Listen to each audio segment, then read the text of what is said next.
Welcome, listener, in the shadows. We bring stories into the light.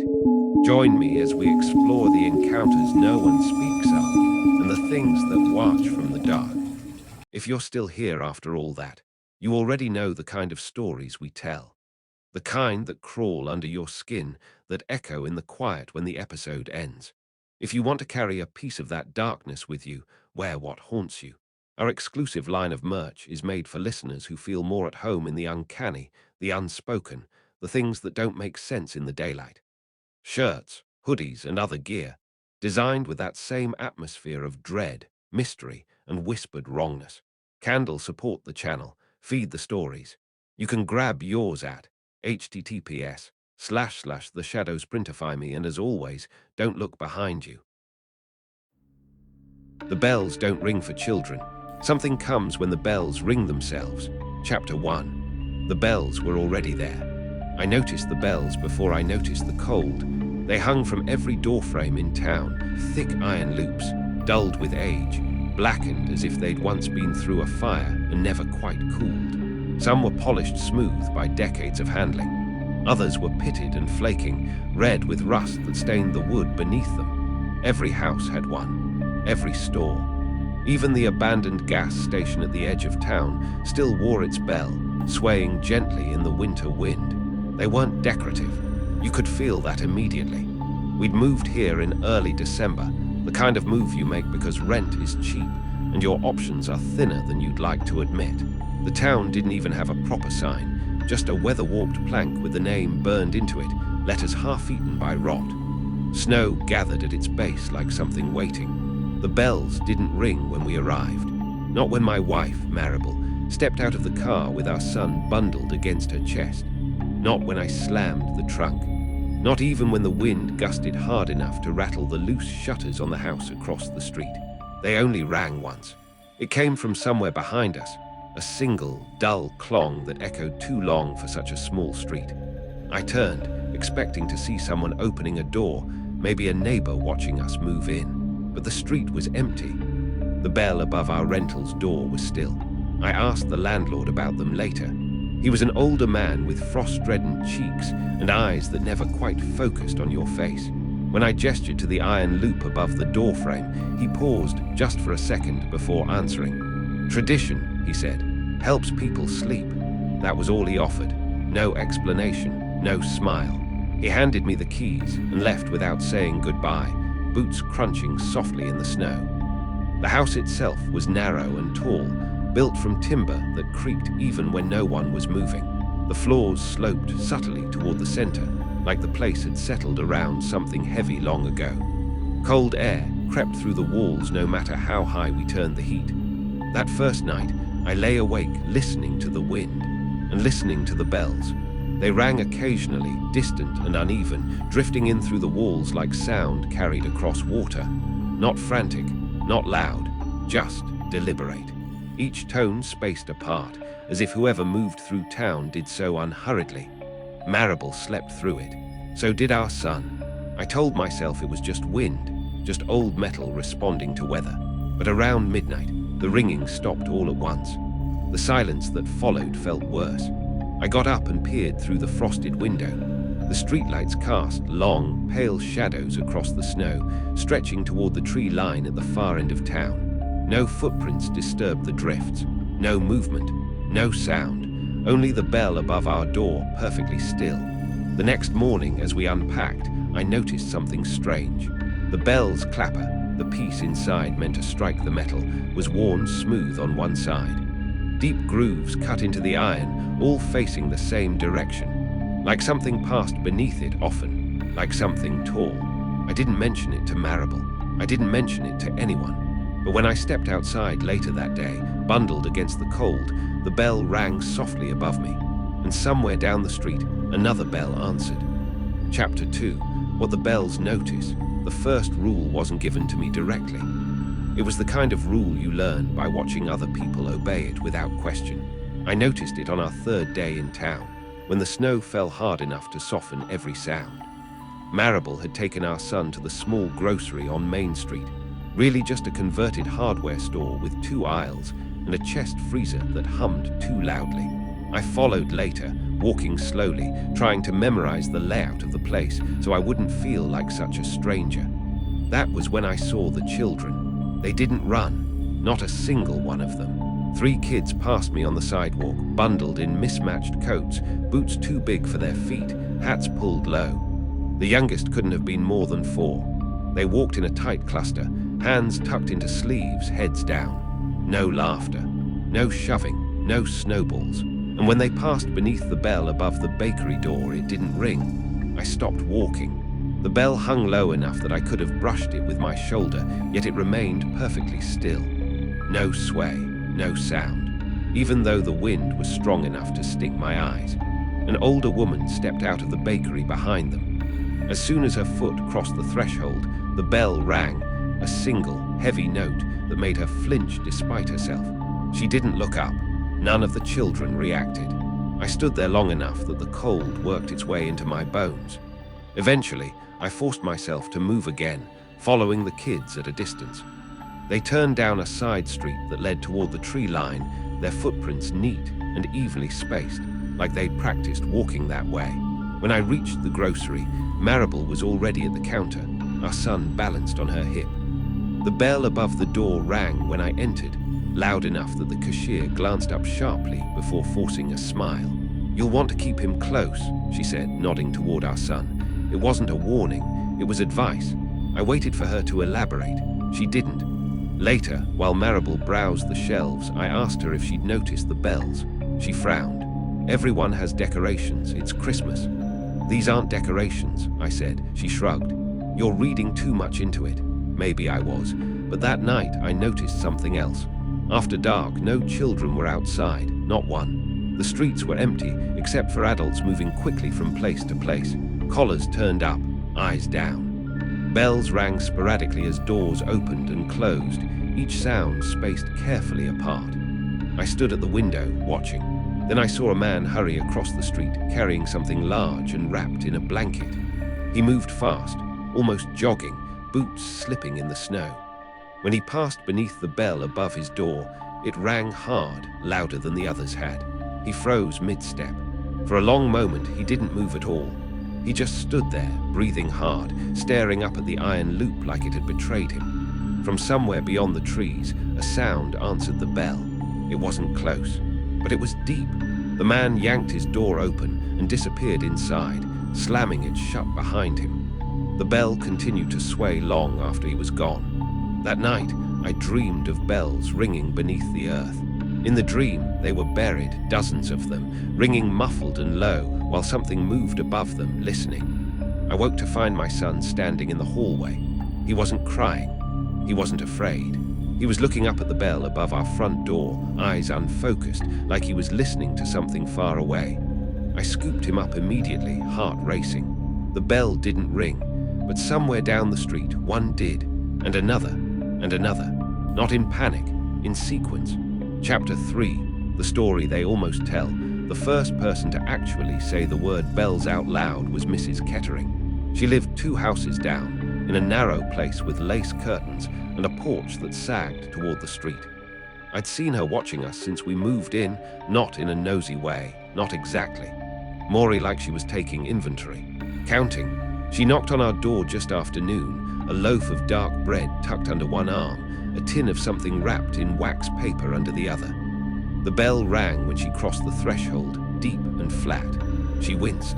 "I always forget," she muttered, reaching up to steady it with one hand until it stopped moving. Her fingers lingered on the iron longer than necessary. "Come in," I said, stepping aside. She paused, eyes flicking past me toward the hallway, toward where our son's toys lay scattered on the floor. Her mouth tightened, then she smiled again, carefully. "It's good you moved in before the snow set proper," she said. "People don't like newcomers arriving late."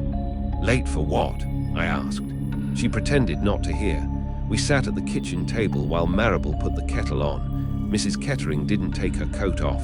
She kept her gloves on too, fingers curled inward as if she didn't trust what they might touch.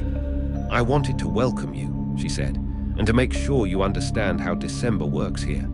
"That's a strange thing to say," Maribel replied lightly. Mrs. Kettering smiled, but it didn't reach her eyes. There are hours you shouldn't let children wander, she continued. Not because they're in danger, because they might be noticed. The kettle screamed. Marable turned away to tend to it, missing the way Mrs. Kettering's gaze locked onto me. Noticed by who? I asked.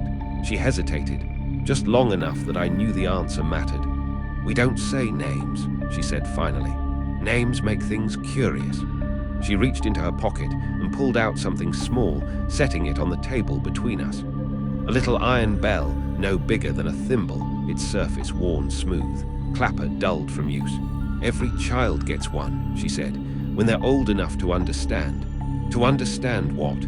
That the bells aren't for keeping things out, she replied.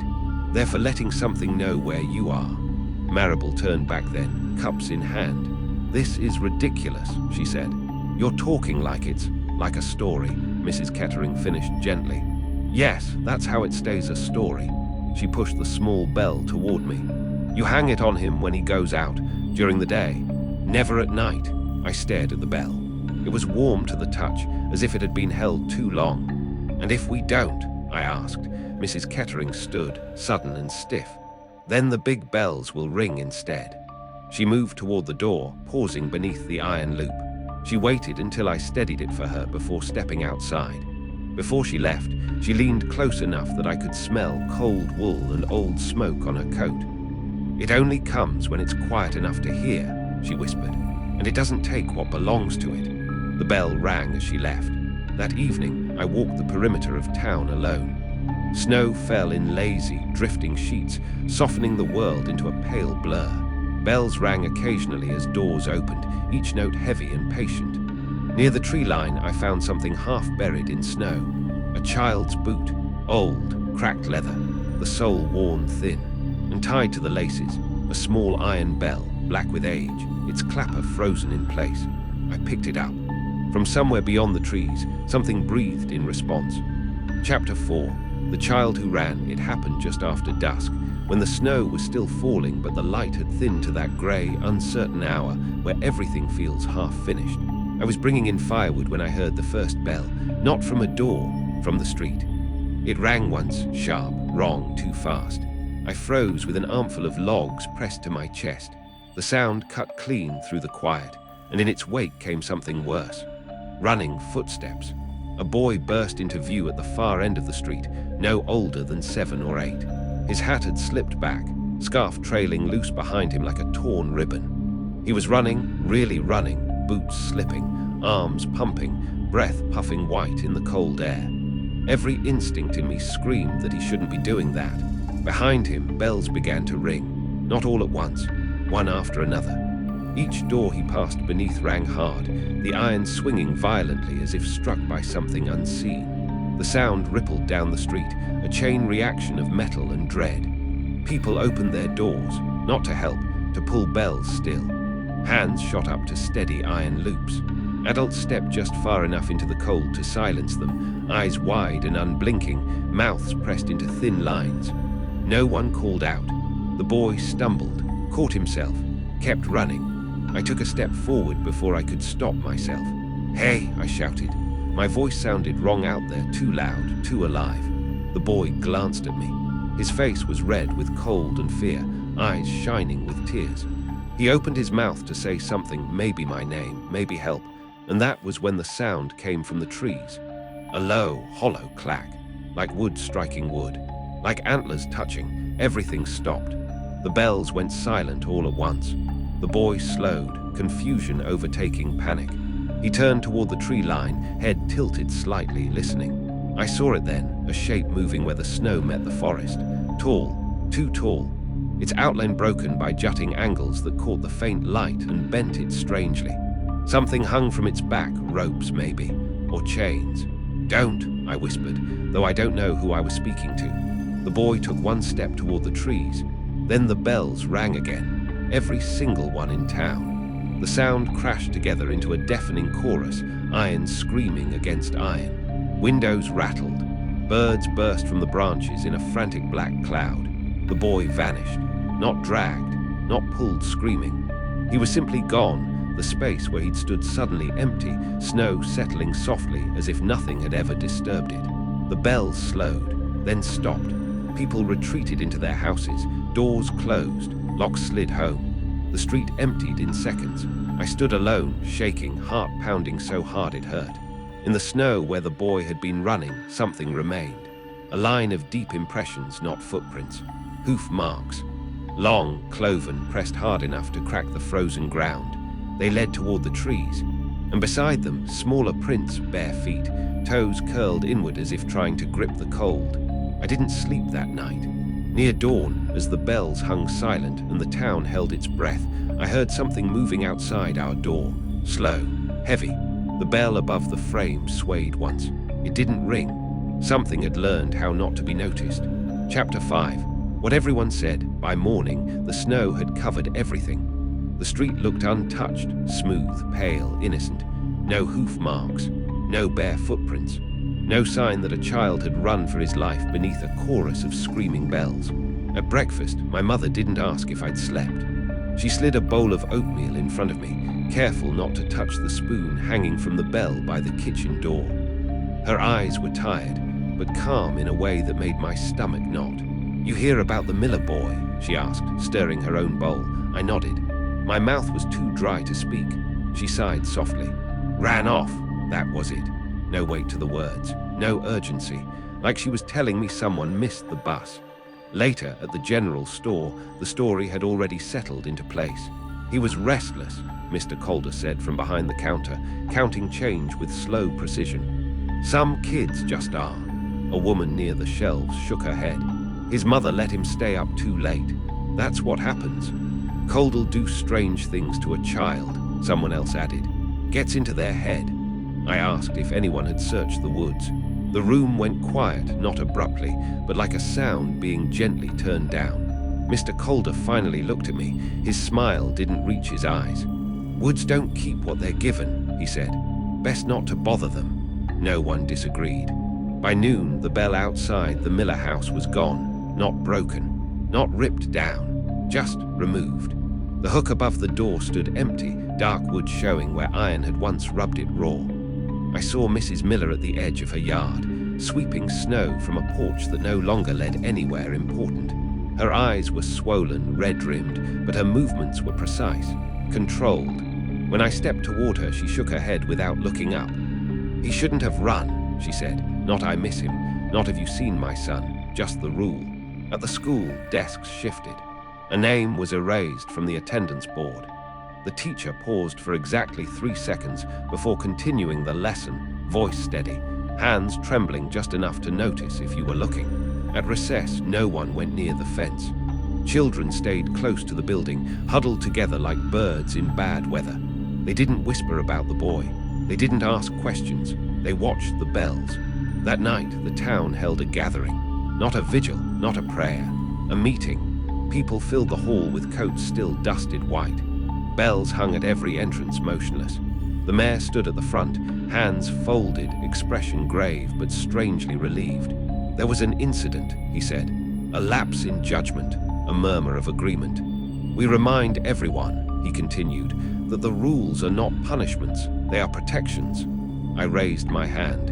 It felt like lifting something heavy. "What took him?" I asked. The mayor met my eyes. Nothing in his gaze was hostile, nothing was kind. "Winter takes what wanders," he said. "It always has." "And the bells?" I pressed. "Why did they ring?" He smiled, just barely. "So it would know," he said. "We're not to go." No one reacted. The meeting ended. Coats were buttoned. People filed out into the snow. As I stepped outside, a man brushed past me and leaned close enough that I smelled cold leather and smoke.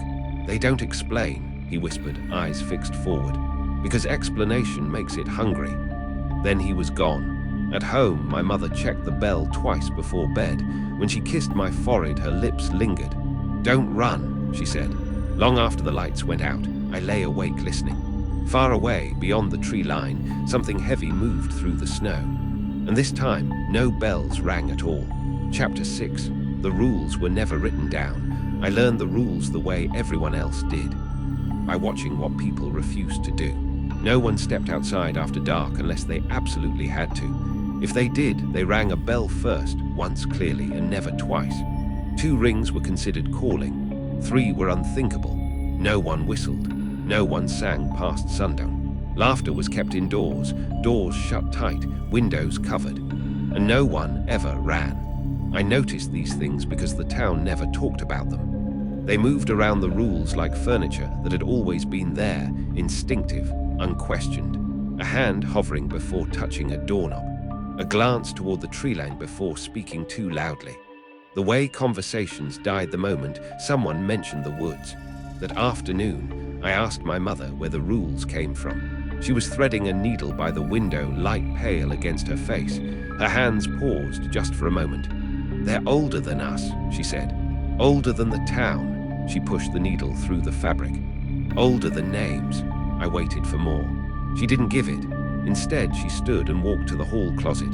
From the back, behind coats that smelled of pine and cold, she pulled out a wooden box. Inside were bells, small ones, large ones, iron dark with age. Some were cracked. Some had been repaired with wire. She set them on the table carefully. "Every house has them," she said. "Some people forget why." I picked one up. It was heavier than it looked. "What happens if you don't follow the rules?" I asked. My mother met my eyes. "Then it thinks you're lost." That night I heard someone running. It was distant, just a soft, panicked crunch of boots on snow carried by the wind. My heart leapt into my throat. I sat up in bed, listening hard. The sound stopped. No scream, no bells. Just silence, thick, expectant. I lay there until my muscles ached, waiting for something else to happen. For the sound of hooves, for chains, for laughter. Nothing came. The next morning, the town adjusted again. Mrs. Harlan's house was dark. Her bell lay in the snow beneath the door, snapped clean in two. No one knocked. No one called out. By noon, someone had nailed boards across her windows. By evening, her name had been removed from the church roll. She moved in with family, someone said. "Didn't like the winters anymore," said another. I watched them say it, watched how easy it was. At dusk, I stood on the edge of my yard, bell clutched in my hand. The woods loomed closer than they ever had before. The trees seemed to lean in, bare branches tangled like fingers. I rang the bell once. The sound carried farther than it should have.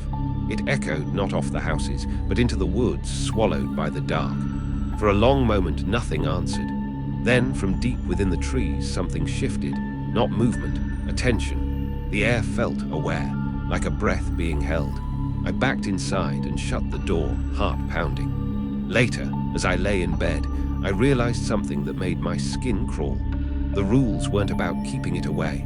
They were about making sure it knew exactly where everyone was and who was behaving. Chapter 7. The sound it makes when it chooses. The first time I heard it up close, it wasn't loud. That was what made it worse.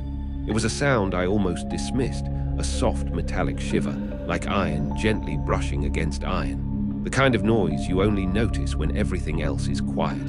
I was in the shed behind our house, looking for salt for the front steps. Dusk had come early, the sky bruised purple and grey. I'd lost track of time the way you do when your thoughts won't sit still. The bell at the shed door hung untouched.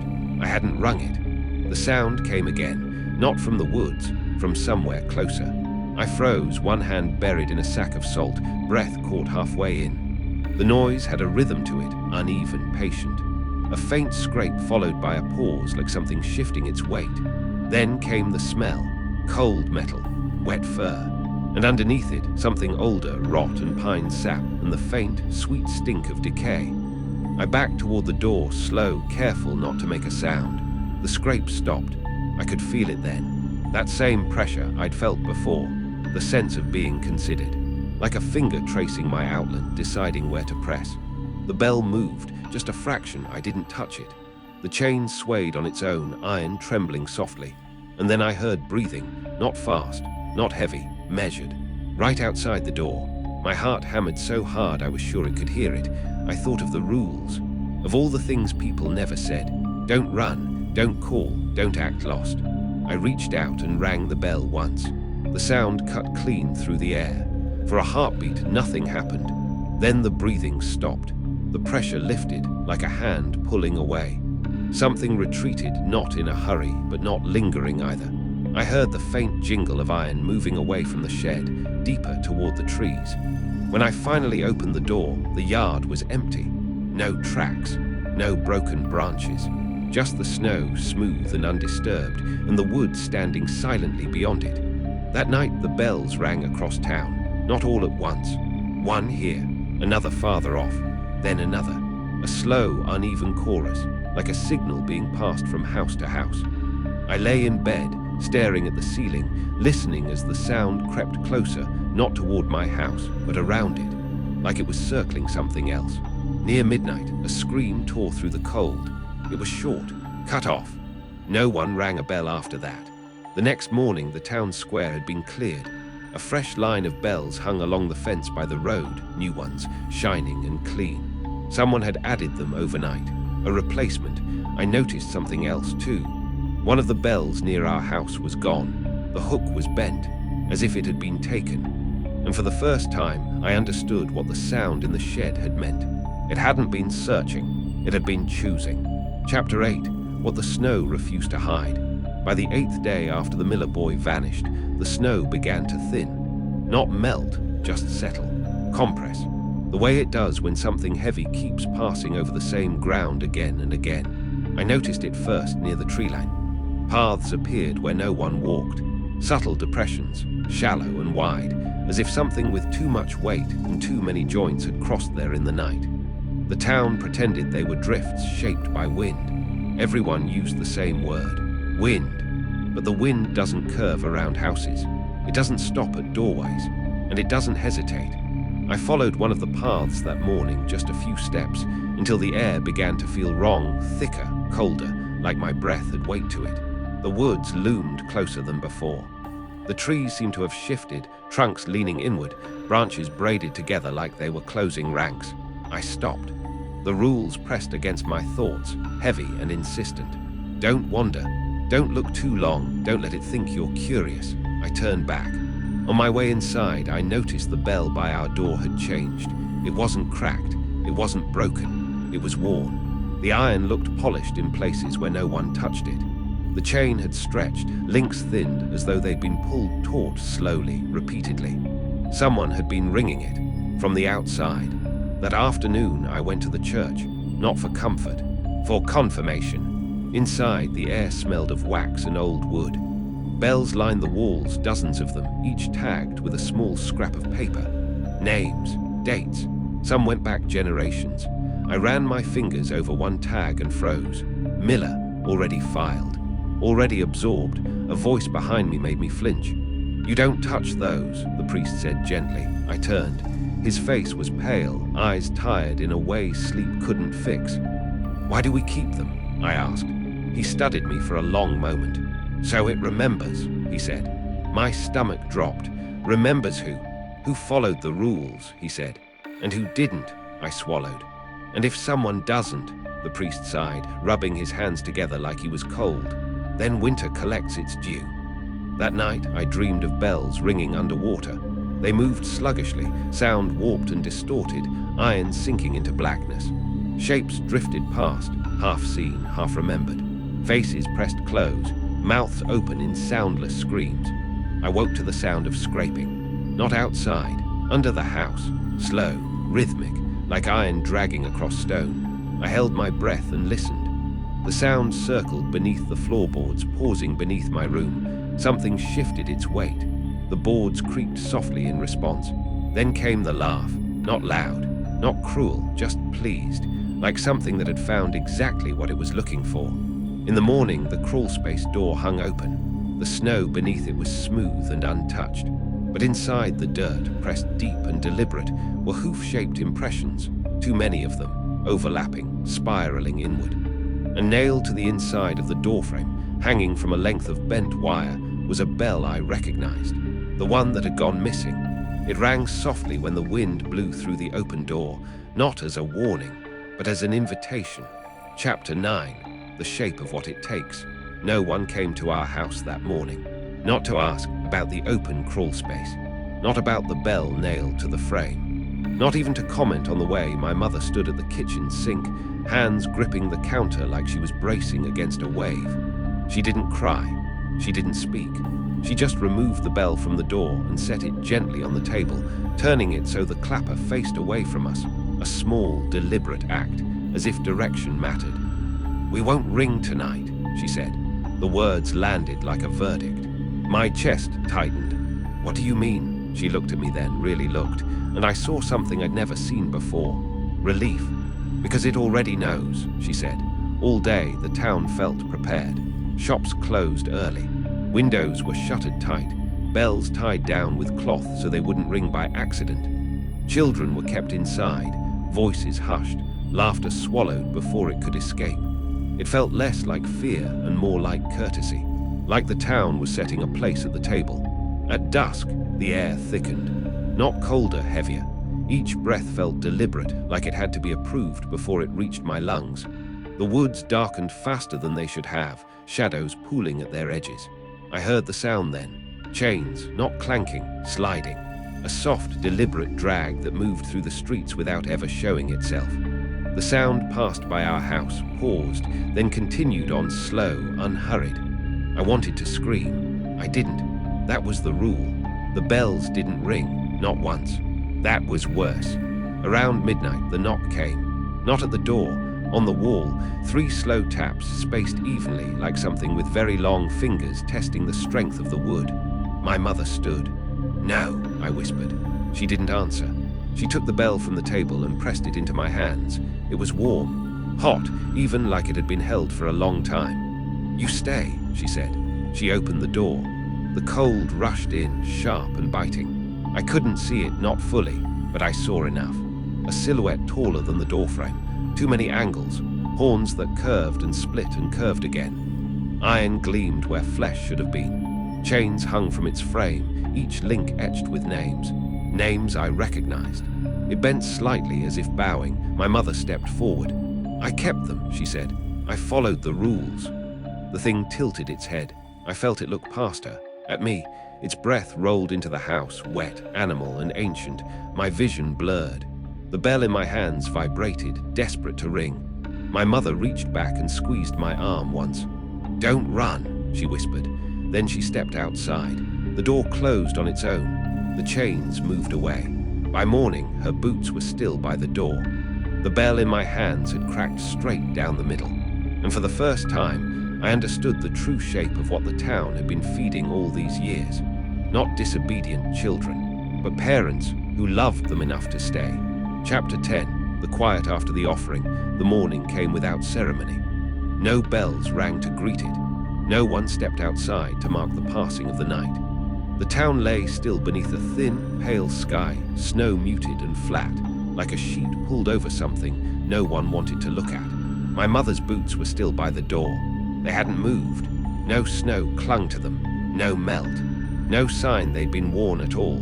Just 2 empty shapes, waiting for feet that would never return. I sat at the kitchen table until the light shifted enough to tell me time was moving forward whether I wanted it to or not. The cracked bell lay between my hands. When I touched it, my fingers came away blackened, as if the iron had leached something into my skin. I washed my hands 3 times. The stain didn't come off. Around mid-morning, there was a knock at the door. I flinched hard enough that the chair scraped loudly against the floor. My heart leapt into my throat. For one terrible moment, I imagined horns brushing the frame, chains whispering across wood. But the bell didn't move. I opened the door. Mrs. Kettering stood on the porch with 2 others, faces familiar, expressions carefully arranged. They didn't look surprised to see me alone. None of them asked where my mother was.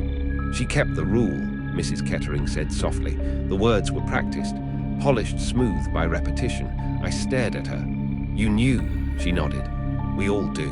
When it's time." One of the men stepped forward and held out a folded coat. My mother's, clean, brushed free of snow. "She won't need this anymore," he said. I wanted to throw it back at him, to scream. To ask how they could stand there and speak like this was weather or taxes or something unavoidable. But the rules pressed down on me, heavy and absolute. Don't make noise. Don't call attention. Don't act lost. Mrs. Kettering glanced at the bell, still hanging above the doorframe. "You'll need to replace that," she said. "A cracked one confuses it." I laughed then. I couldn't stop myself. It came out broken and wrong, too loud in the quiet street.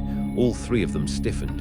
Mrs. Kettering reached out and steadied the bell instinctively, fingers white against the iron. "It isn't done with you," she said, voice tight. "Not yet." That was when I understood something that hollowed me out from the inside. The thing hadn't taken my mother because she broke the rules. It had taken her because she'd followed them long enough to be useful. As they left, Mrs. Kettering paused at the edge of the porch. "You should start teaching the child," she said gently. "He'll need to know how to walk soon." After they were gone, I stood in the doorway and looked out at the town. New bells had already been hung where old ones had cracked or gone missing. Fresh iron, clean chains, maintenance. That night, I stood at my son's bedside and watched him sleep. His breathing was steady, innocent, unaware. Outside, beyond the trees, something heavy shifted its weight. And for the first time since we arrived, I realized the town wasn't afraid of it anymore. They were raising the next generation to feed it properly. Chapter 11. Teaching him how to walk. The first lesson was simple. Hold his hand. That's what Mrs. Kettering said when she came by 2 days later, carrying a small bundle wrapped in cloth. She didn't knock. She waited until I opened the door, eyes flicking immediately to my son's feet. "He's steady," she observed. "That's good." I didn't invite her in. She stepped inside anyway, careful not to brush the bell. The house felt wrong without my mother's presence. Rooms too large, corners too quiet. The air had lost something essential, like warmth that didn't come from heat. Mrs. Kettering unwrapped the bundle and revealed a child's bell, smaller than the others, thinner. Its iron was dull, unfinished, the clapper short and blunt. It looked less like a warning and more like a marker. "He wears this during the day," she said. "Only when he's outside, never past dusk." I clenched my jaw. "And at night?" "At night," she replied evenly. "Children stay where they belong." She crouched and offered the bell to my son. He smiled at her, that open, trusting smile that made my chest ache. He reached for it instinctively, fascinated by the weight, the way it caught the light. When his fingers brushed the iron, the bell chimed softly. From somewhere far off, something answered. Mrs. Kettering stiffened. "Inside," she said quickly. I scooped him up and carried him back, heart racing. The answering sound faded, swallowed by the woods. She stood and straightened her coat. "You see, it listens. That's why the rules matter." I followed her to the door. "What happens when he's older?" Her hand paused on the knob. "When he's older," she said, "you'll have a choice, just like your mother did." The door closed behind her. That night, I dreamed of my son walking through town alone, bells ringing as he passed beneath them, not loudly, not in alarm, but in recognition. I saw shadows stretching to meet him, long and patient. I woke with my heart pounding. The bell was gone, not the one above the door, the small one. I searched the house in silence, every room, every corner. I found it at last hanging from the back doorknob, swaying gently. I hadn't moved it. Outside, the snow was untouched. No tracks, no marks, only the woods waiting. And I understood then that the thing didn't just take people. It taught the town how to give. Chapter 12. When the bells rang themselves, it started with one bell, just one. I was standing at the sink, watching my son trace shapes in the frost on the window, when the sound cut through the house, a deep, solitary clong that vibrated through the glass and into my teeth. The front door bell. I hadn't touched it. No wind stirred the curtains. The air inside the house was still, heavy and close. The bell swung once, then settled, chain creaking softly as if something unseen had steadied it. My son turned toward the sound, his head tilted, listening. "Don't," I said without thinking, my voice sharp enough to make him flinch. He looked at me, confused, not frightened, and for a moment I saw something in his expression that didn't belong there. Recognition, like the sound meant something specific to him. Outside, another bell rang, then another. Not in sequence, like before. Not carried by footsteps or doors opening. These rang randomly, scattered across town, iron answering iron with no rhythm, no pattern a human mind could follow. I stepped onto the porch. The street was empty. People stood frozen in their doorways, hands hovering uselessly beneath their bells, faces pale with the same dawning horror that crawled up my spine. They weren't controlling it anymore. A bell down the block, rang hard enough to snap its chain. It fell into the snow and continued ringing there, dull and frantic, until the sound cut off abruptly, as if someone had closed a hand around it. The woods responded, not with sound, with movement. The tree lines shifted, shadows peeling away from trunks, converging inward like something enormous drawing a breath. The air grew tight, pressing against my ears until they rang. My son stepped past me onto the porch. The bell above the door rang again, louder this time, and I felt it then. Joy. Not mine, something else's. I grabbed him, pulling him back inside as the bell swung violently, iron shrieking against iron. The answering sound from the woods was closer now, chains dragging through frozen underbrush, hooves cracking ice.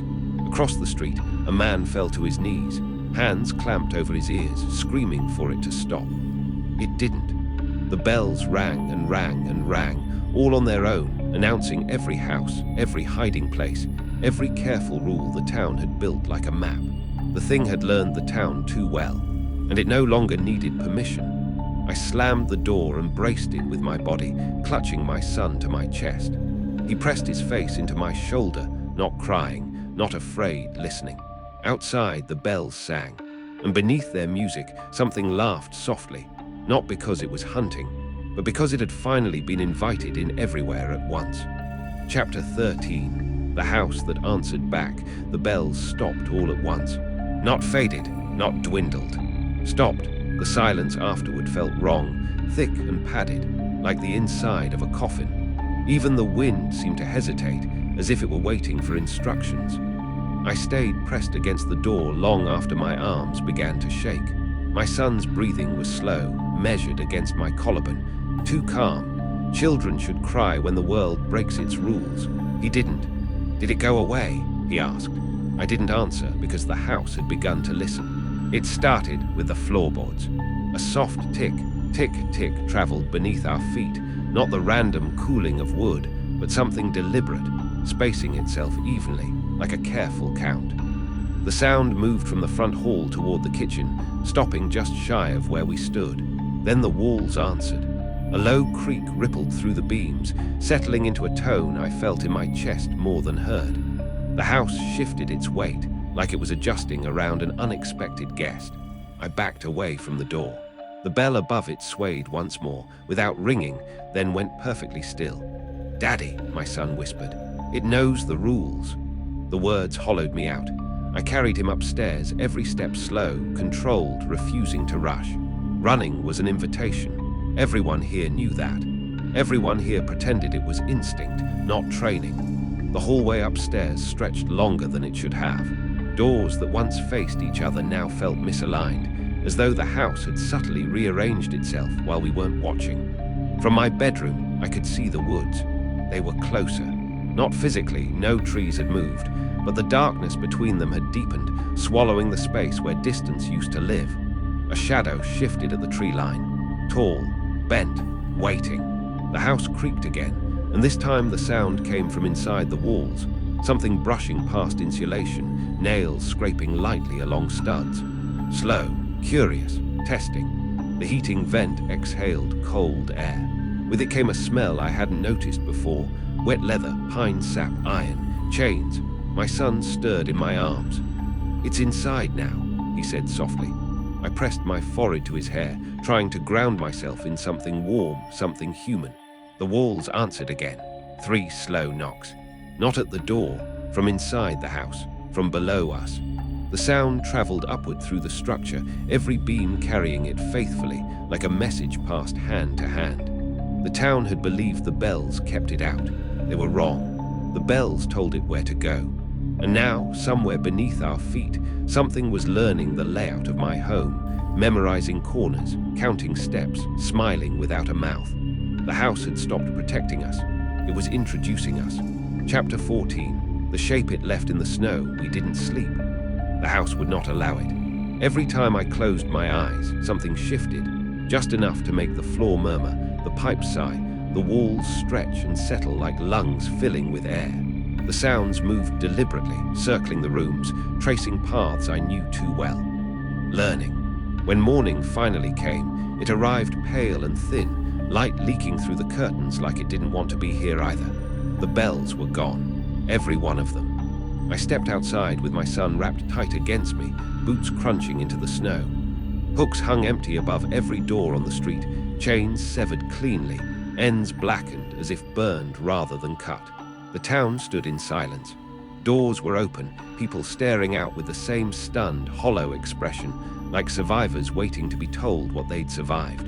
Then I saw the tracks.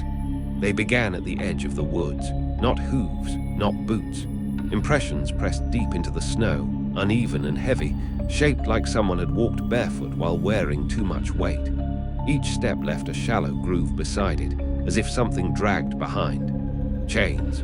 The tracks moved through the street without touching a single house. Except mine. They stopped at my porch. The snow there was crushed flat, packed hard by something that had stood for a long time. Long enough to leave a darker shape beneath, the faint outline of legs bent backward at the knee, the suggestion of a hunched spine. It had waited. I swallowed and followed the trail as it continued away, straight through the yard, across the frozen creek, and back toward the trees. Halfway there, the snow changed.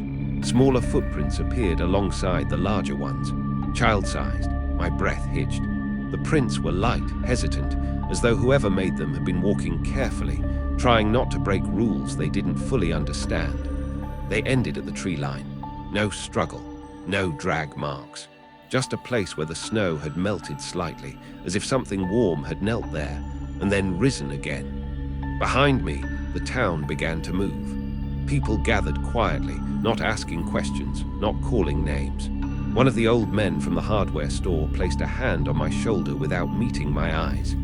"It always leaves something," he said. I looked at him. "What?" I asked. He nodded toward the woods. "A shape, a memory, a reason." My son squeezed my hand. "I didn't go with it," he whispered. I looked down, heart hammering. He met my gaze steadily. "But it wanted me to." The wind moved through the trees then, carrying with it a faint metallic clink, bells, distant and muffled, ringing where no one could hear them. The tracks were already filling with snow. The town would forget by nightfall. But I knew now. It hadn't taken anyone, not yet. It had only measured the distance. And next time it wouldn't leave footprints at all. Chapter 15. The rule that was never spoken. By afternoon, the town had already begun to smooth itself over. Snowplows cleared the street. Someone rehung decorations without bells. The hooks were left bare, as if acknowledging them too closely might invite a correction. Conversations happened in low voices, clipped and careful, the way people talk around hospital rooms and open grave. No one asked whose child had gone missing, because no one had. That was the lie the town chose. At the general store, I stood at the counter while the clerk rang up bread and batteries I didn't remember grabbing. Her hands shook only slightly. She smiled too quickly. "Cold Snapple Pass," she said. "Always does." I looked at the bulletin board behind her. Flyers overlapped one another. Lost dogs, church dinners, a winter safety notice printed so many times the ink had bled. At the bottom, half hidden, was an old paper notice. Yellowed, curled. Winter reminders, bring bells inside at night. Do not answer voices after dark. Do not let children watch the woods. The last line had been torn away. I didn't ask about it. Outside, my son waited in the truck, staring at the tree line like it might blink first. He hadn't spoken much since morning. When he did, it was to say things that felt rehearsed. Like lines remembered, not thoughts formed. On the drive home, I finally asked the question that had been sitting in my chest since dawn. "What did it say to you?"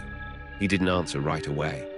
The road unwound ahead of us, grey and narrow, cutting straight toward the forest before bending away at the last second, as if even asphalt knew better than to go too close. "It didn't say anything," he said finally. "Not with words." My grip tightened on the steering wheel. "What did it do then?" He shrugged. "It waited for me to notice it was waiting." That night, the house was quieter, too quiet, no creaks, no settling. The walls felt stiff, held in place by something unseen, like a breath being deliberately held. I tucked my son into bed and sat beside him longer than usual, counting the seconds between his breaths. When I stood to leave, his hand shot out and grabbed my sleeve. "You forgot the rule," he said. My blood ran cold. What rule? He frowned, genuinely confused. The one nobody says anymore. I waited. He leaned closer, voice barely a whisper. You're not supposed to look for it after it looks for you. Downstairs, the house shifted, just once. Not a step, not a knock, a decision. Somewhere beyond the walls, deep in the woods, something adjusted its weight and smiled at the sound of a rule finally being broken. And I understood then, too late, that the bells had never been meant to keep it away. They were meant to tell it when we were ready. You made it back for now. But the things in the dark never truly leave, do they? They watch, they wait, and perhaps they remember you now too. If you want to hear more, if you dare to listen again, step back into the shadows. Like the video. Subscribe, but know this, some doors once opened do not close so easily.